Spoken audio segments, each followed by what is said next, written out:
പരിചയമില്ലാത്തവരെ പരിചയമുണ്ടെന്ന് പറയാൻ പറ്റില്ലല്ലോ സാറേ. വേണമെങ്കിൽ 1000 കൂടി കിട്ടാൻ വേണ്ടി വേണമെങ്കിൽ ഞാൻ അങ്ങനെ പറയാം. അത് ശരിയല്ലല്ലോ.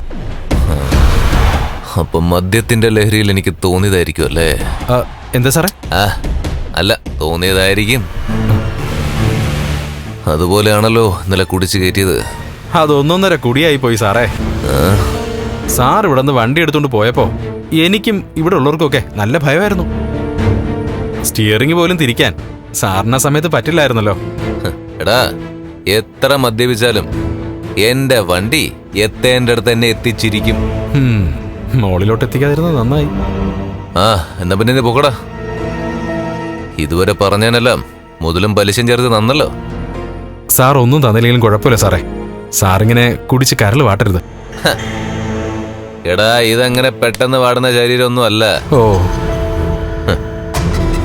ഈ ശരീരം വാടി കൊഴിയുന്നതിന് മുമ്പ് എനിക്ക് ചിലതൊക്കെ ചെയ്ത് തീർക്കാനുണ്ട്. അത് ഞാൻ ചെയ്ത് തീർത്തിരിക്കും. എന്തായാലും ഇവന്റെ വായിന്ന് കേട്ടതൊക്കെ മുതലായി. അപ്പൊ ശരി സാറേ.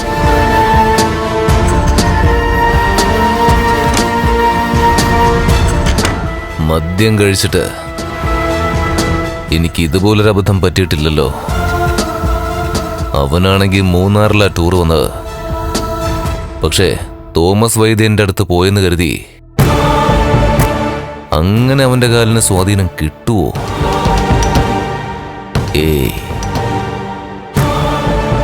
എല്ലാം എന്റെ തോന്നലായിരിക്കാം.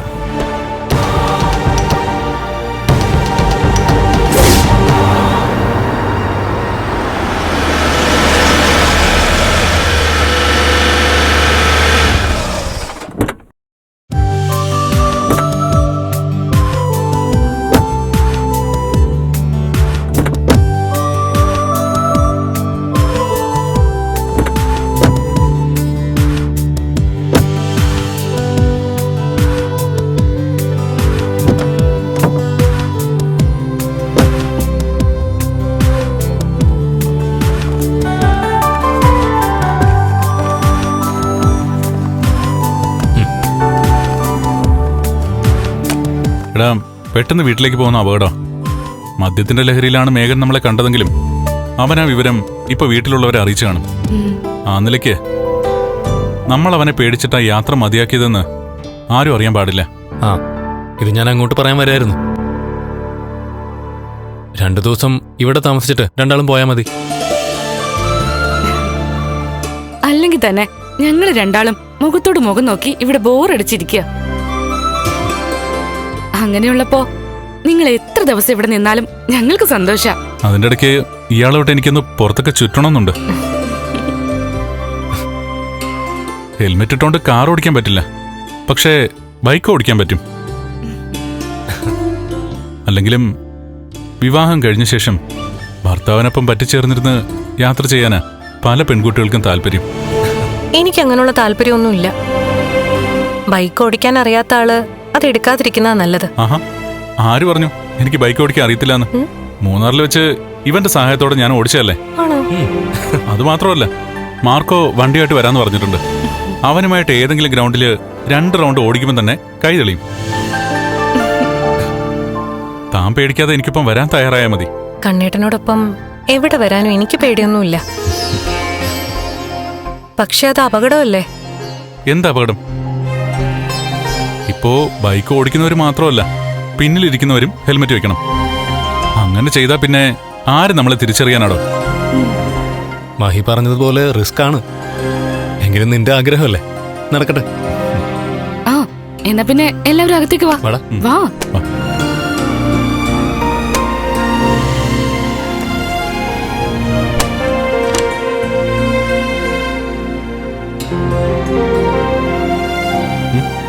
ഒന്ന് ഓക്കെ ആയപ്പോ എല്ലാ ആഗ്രഹങ്ങളും ഒരുമിച്ച് നടത്തണം അല്ലേ? നാളെ ഇതൊക്കെ നടത്താൻ പറ്റാതായാലോ? അങ്ങനൊന്നും പറയണ്ട. കണ്ണേട്ടൻ ആഗ്രഹിച്ചതൊക്കെ ഇനി അതേപടി നടക്കും. കണ്ണേട്ടന്റെ ദോഷസമയം എല്ലാം കഴിഞ്ഞു. ഇനി മുന്നിലുള്ളത് മുമ്പുള്ള ജീവിതത്തിലെ കടങ്ങൾ വീട്ടുന്ന ദിവസങ്ങളാ. അപ്പോഴേ പുതുമോടിയല്ലേ, ഈ സമയത്ത് രണ്ടാൾക്കും ഒന്നിച്ചിരിക്കാനായിരിക്കും എപ്പോഴും താല്പര്യം. അതുകൊണ്ടേ രണ്ടാളും മുറിയിലോട്ട് വിട്ടോ. ആ എന്തിനാ നാണിക്കുന്നെ? കല്യാണം കഴിഞ്ഞ ശേഷം പരിസരബോധം പോലും ഇല്ലായിരുന്നു ഈ പറഞ്ഞ ആൾക്ക്. ആ അനുഭവം വെച്ചിട്ടാ രണ്ടാളോടും പൊക്കോളാൻ പറഞ്ഞത്. താമ്പാടോ ചെല്ലട്ടെ.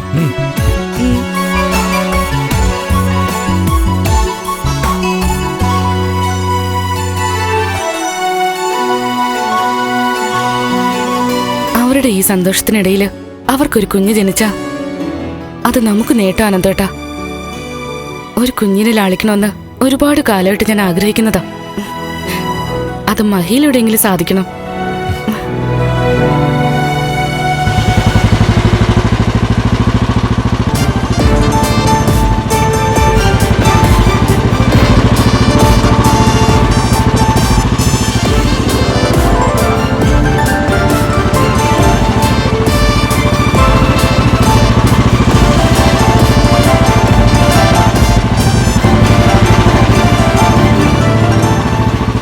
റേഞ്ചിലൂടെ അനന്തുവിനൊപ്പം പ്രാക്ടീസ് നടത്തിയോണ്ട് വലിയ കുഴപ്പമില്ല.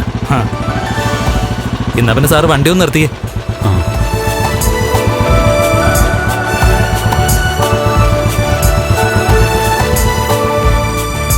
ഇനിയിപ്പോ സാർ തനിയെ ഓടിക്കും.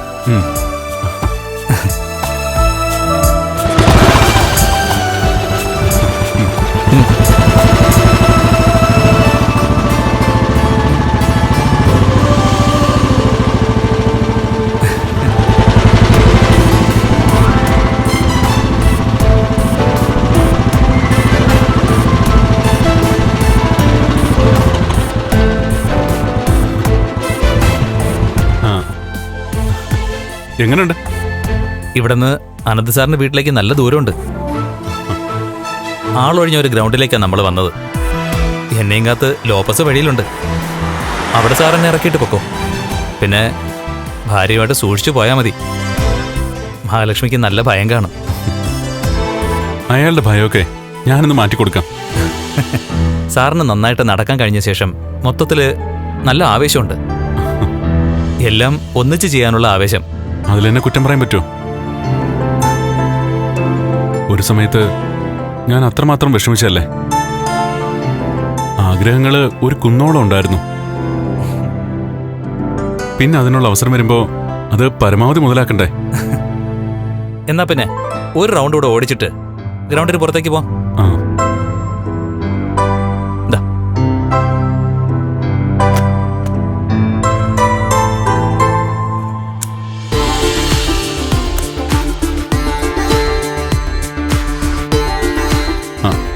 അഞ്ച് വയസ്സ് മുതലേ സൈക്കിൾ ബാലൻസ് ഉണ്ട്. അതുകൊണ്ടാ 10-12 വയസ്സുള്ളപ്പോഴേ അച്ഛനൊപ്പം ബൈക്ക് ഓടിച്ചത്. പിന്നെ ഒരു കാര്യം ഒരിക്കൽ പഠിച്ചു കഴിഞ്ഞാൽ പിന്നെ മറക്കുന്ന പതിവ് എനിക്കില്ല. ലോപ്പസിന്റെ അടുത്ത് എത്തിയ ശേഷം സാർ ഒരു വിടിയിലങ്ങ് വിട്ടോ. പോ.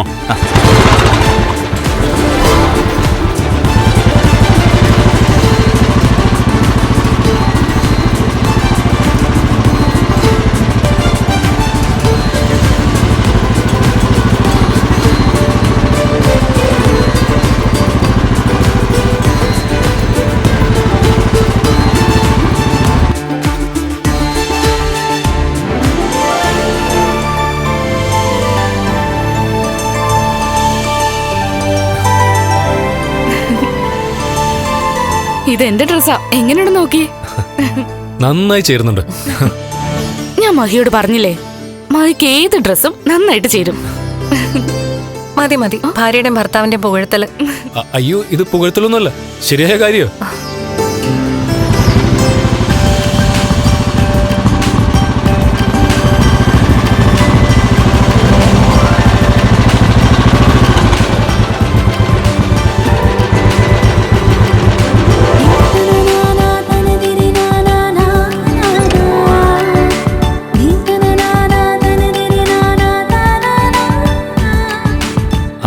അവനൊറ്റയ്ക്കാണല്ലോ പഠിച്ചിട്ട് വന്നത്. ആ അപ്പോഴേ ഈ ഹെൽമെറ്റ് വെച്ച് വെക്കോ. സേഫ് ആയ സ്ഥലത്തെത്തുമ്പോ രണ്ടാളും ഹെൽമെറ്റ് എടുത്താൽ മതി.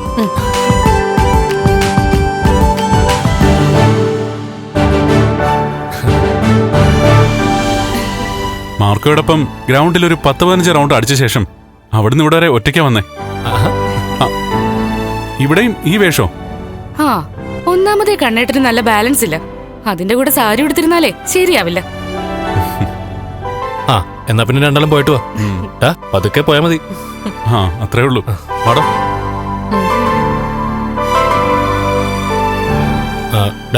കാറിൽ ഞങ്ങൾ പിന്തുടരണോ? അതിൻ്റെ ഒന്നും ആവശ്യമില്ലടാ. ഞങ്ങൾ സേഫ് ആയിട്ട് തിരിച്ചെത്തും.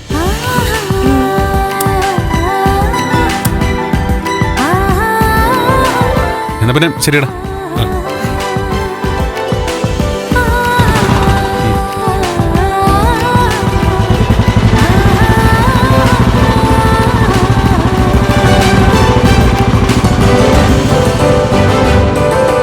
മേഘനാണെങ്കി പിന്നാലെ നടക്കുക. ഇനി ഇങ്ങോട്ടങ്ങനെ വരുമോ എന്തോ. ഇതൊന്നും അധിക നാള് മൂടി വെച്ചോണ്ട് നടക്കാൻ പറ്റില്ല ലേഖ. എന്തെങ്കിലും ഒരു ദിവസം കണ്ണൻ പഴയ കണ്ണനായെന്ന് എല്ലാവരും അറിഞ്ഞേ പറ്റൂ.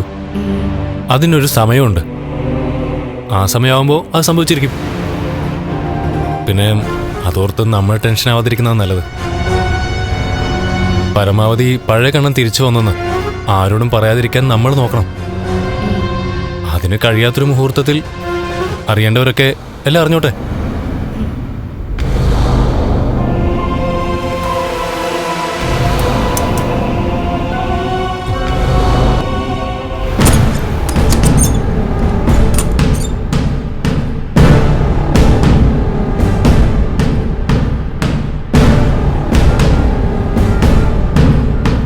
സാറായിരുന്നു.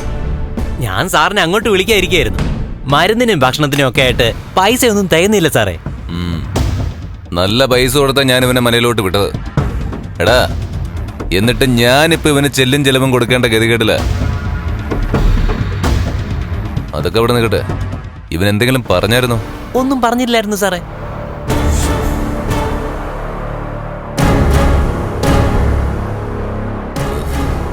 എടാ ശബരിമലയിൽ പോകുന്ന സമയത്ത് ആ കണ്ണൻ നടക്കുന്നത് മറ്റോ നീ കണ്ടായിരുന്നോ?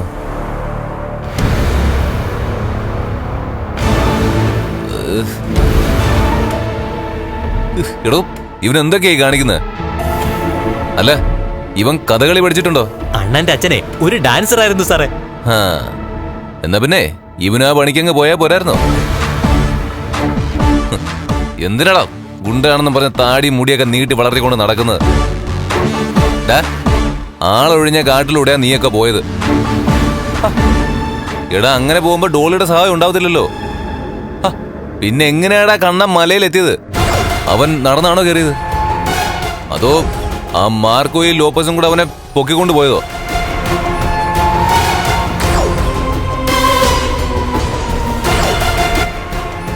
ഇത് എടാ നീ കുറെ കാലമായിട്ട് ഇവന്റെ കൂടെ ഉണ്ടല്ലോ.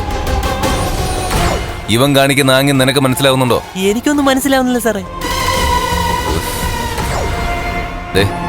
നീ പോയേ ഒരു പേനയും പേപ്പറും എടുത്തിട്ടോ. ഇവിടെ തന്നെ ഉണ്ട് സാറേ. എടാ ഇതിലും നല്ലതേ നീയും മറ്റു രണ്ടുപേരുടെ കൂടെ അങ്ങ് പോകുന്നായിരുന്നു. ഇതാ സാറേ പേനയും പേപ്പറും. ആ നിന്റെ നാവല്ലേ ചലിക്കാത്തത്? ദാ ഇതിനകത്തൊന്ന് എഴുതി കാണിക്കേ. എടാ നടന്നോ നടന്നില്ലയോ അത് മാത്രം എഴുതിയാ മതി. എടാ പേന പിടിക്കടാ. പിടിക്കടാ. എന്നിട്ട് എഴുതിക്കേ. എടാ പിടിക്കടാ.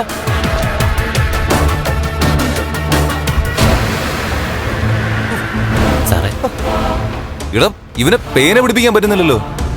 മൊത്തം തളർന്നില്ലേ സാറേ? എടാ പിടിക്കടാ പിടിക്കടാ പിടിക്കടാ. ഇനി എഴുതിക്കോ.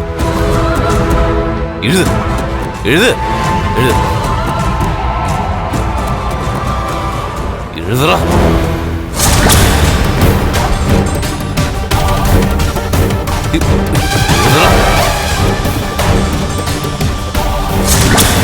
ഒന്ന് എഴുതടാ.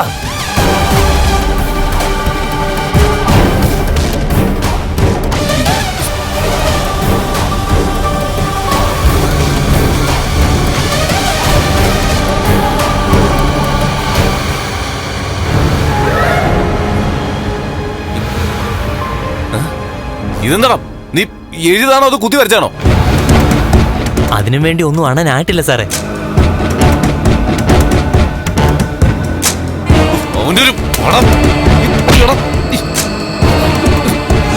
അയ്യോ, കൈവിട് സാറേ. അയ്യോ വേണ്ട സാറേ. സാറേ സാറേ സാറേ അണ്ണന് വേദനിക്കും സാറേ. സാറേ വേണ്ട സാറേ, വിട് സാറേ.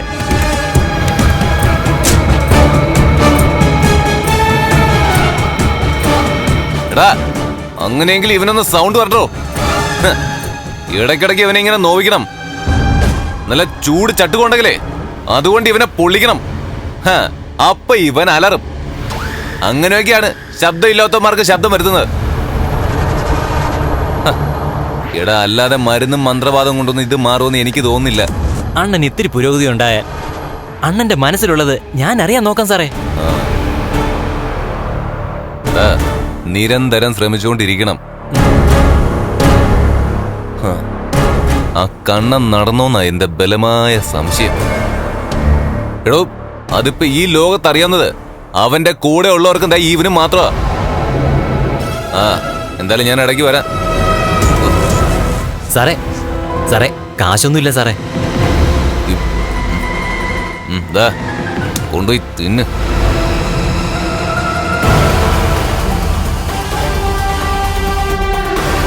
അണ്ണാ, അണ്ണനെ ഓർത്തിട്ടാ. അല്ലെങ്കിൽ അവൻ വലിയ കൊമ്പത്താളാണെന്നൊന്നും ഞാൻ നോക്കത്തില്ല. അവന്റെ പള്ളയ്ക്ക് കത്തി കയറ്റും ഞാൻ. എന്നിട്ടേ അണ്ണൻ കിടക്കുന്ന പോലെ അങ്ങ് കിടത്തും.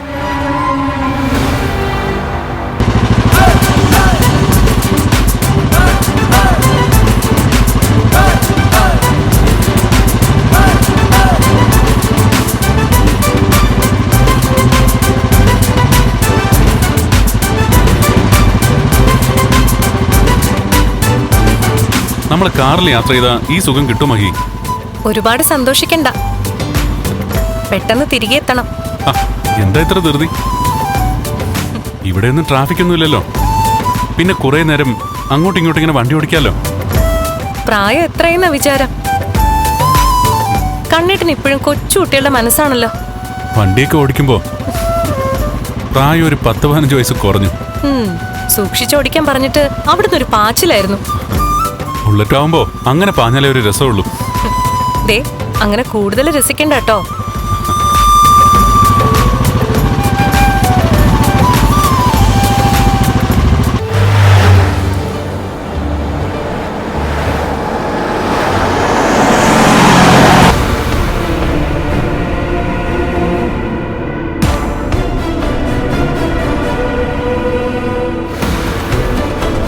മോളെ,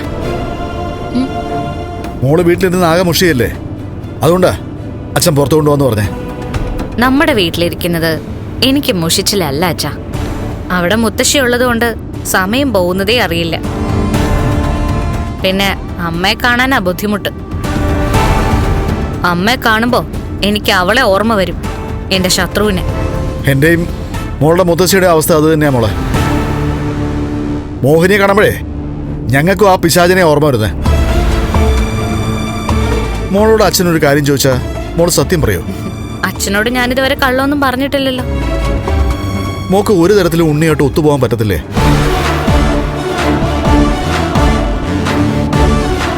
എങ്ങനെയാ അച്ഛാ ഒത്തുപോകുന്നേ? അയാളുടെ കമ്പനിയിലെ ജോലി പോലും ഇന്ന് പോവോ നാളെ പോവോന്ന രീതിയിലാ നിൽക്കുന്നേ. അങ്ങനെ ഒരാളെ കുറിച്ച് എനിക്ക് ഒരു പ്രതീക്ഷയില്ല അച്ഛാ. അങ്ങനെയാണെങ്കിൽ നമുക്ക് മറ്റൊരു കല്യാണത്തെ പറ്റി ആലോചിച്ചാലോ? കല്യാണം കഴിയാത്ത പെൺകുട്ടികൾ പോലും ഇപ്പൊ കല്യാണം വേണ്ടാന്ന് പറഞ്ഞാ നിൽക്കുന്നേ. അങ്ങനെയുള്ളപ്പോ ഒരു കല്യാണം പരാജയപ്പെട്ട എനിക്ക് വേറൊരുത്തനെ കല്യാണം കഴിക്കാൻ ഒരു താല്പര്യവും ഇല്ല. എപ്പോഴാണെങ്കിലും മോക്കൊരു കൂട്ട് വേണ്ടേ മോളെ?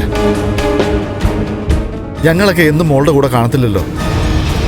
ഇത് പറഞ്ഞ പല കുടുംബത്തിന്നും പെൺകുട്ടികളെ പുലിക്കൂട്ടിലേക്ക് പറഞ്ഞു വിടുന്നത്. ഉണ്ണിയേട്ടനായിട്ട് വേണമെങ്കിൽ ഞാൻ ബന്ധം പിരിഞ്ഞോളാം. എന്ന് വെച്ച് എനിക്കിനി മറ്റൊരു ബന്ധവും വേണ്ട. ഇപ്പോഴച്ഛൻ എന്റെ ഭാവിയെ പറ്റിയല്ല ചിന്തിക്കേണ്ടത്, ലക്ഷ്മിയുടെ ഭാവി ഇല്ലാതാക്കുന്നതിനെ പറ്റിയാ. ലക്ഷ്മിയെയും കണ്ണനെയും വേർപിരിക്കുന്നതിനെ പറ്റിയാ. അതിനുവേണ്ടി എന്ത് ചെയ്തിട്ടും നമ്മൾ വിജയിക്കുന്നില്ലല്ലോ മോളെ. കല്യാണം കഴിച്ച് കുടുംബത്തിൽ നിന്ന് പോവാൻ ആഗ്രഹിക്കുന്നത് അവളെ പോലുള്ളവരാ. കാരണം നമ്മുടെ വീട് അവൾക്കൊരു നരകമായിരുന്നു. അവിടുന്ന് ചെറിയ സൗകര്യത്തിലേക്ക് പോയാലും അതവൾക്ക് സ്വർഗ. പക്ഷെ ഇവിടെ ഭർത്താവ് യോഗ്യനല്ലെങ്കിലും അയാൾ പണക്കാരന്. പെൺകുട്ടികളെ സംബന്ധിച്ചിടത്തോളം ഭർത്താവിന് ഇത്തിരി പോരായ്മയൊക്കെ ഉണ്ടെങ്കിലും അയാൾക്ക് സമ്പത്തുണ്ടെങ്കിൽ ബാക്കിയൊക്കെ മറക്കാൻ പറ്റും. കണക്കില്ലാത്ത സ്വത്തുക്കൾ കണ്ണനുണ്ട്. അതിലെന്തൊക്കെ അവളുടെ പേരിൽ എഴുതി വെച്ചെന്നറിയില്ല. ഞങ്ങളെയൊക്കെ കേൾപ്പിക്കാൻ വേണ്ടിയിട്ട് സ്വത്തിന്റെ മുക്കാലും അവൾക്ക് കൊടുത്തു എന്നൊക്കെയാ അയാൾ പറയുന്നത്. അതിൽ എത്രത്തോളം സത്യം ഉണ്ടെന്നൊന്നും പറയാൻ പറ്റില്ല. ഇനി പറയുന്ന പോലെ അയാൾ ചെയ്തിട്ടുണ്ടെങ്കിൽ അവളുടെ മുന്നിൽ ഞാൻ ഇനി വട്ടപൂജയാ.